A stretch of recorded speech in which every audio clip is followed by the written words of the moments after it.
Saat ini kami berada di ujung tanah penggusuran untuk pembuatan jalan yang dilakukan oleh PT John Lynn Group. Jadi hari ini kita bersama Bapak Ambrosius ya sebagai pemilik tanah ini.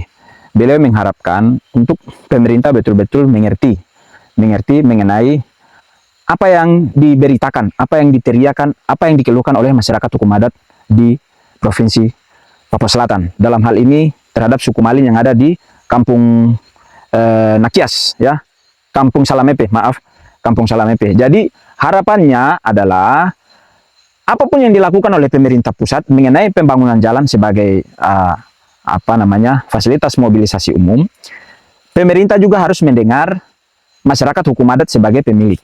Jadi saya sebagai anak muda Malin perlu mengingatkan bahwa di seluruh tanah Papua mulai dari Sorong sampai Merauke tidak ada tanah yang statusnya tanah terlantar seperti yang keluar di media. Tidak ada tanah yang statusnya tanah terlantar. Semua tanah di seluruh tanah Papua, khususnya di bagian selatan Papua, tanah sudah dibagi habis oleh marga.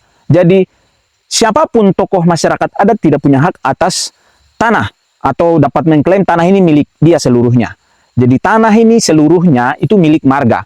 Jadi ketika marga mengatakan bahwa tanahnya tidak mau untuk diinvestasikan, maka mohon pemerintah untuk menghargai itu.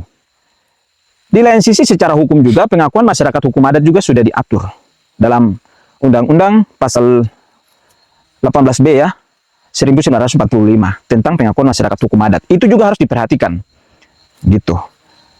Maka saya sebagai pemuda Malin ingin menyampaikan bahwa pemerintah harus mendengar ini. Karena persoalan-persoalan di seluruh tanah Papua tidak pernah selesai, itu karena pemerintah selalu mengabaikan hal-hal seperti ini. Maka mohon kerjasamanya untuk melihat masyarakat Papua sebagai masyarakat yang punya hak atas tanah ini. Demikian, itu yang dapat saya sampaikan. Terima kasih.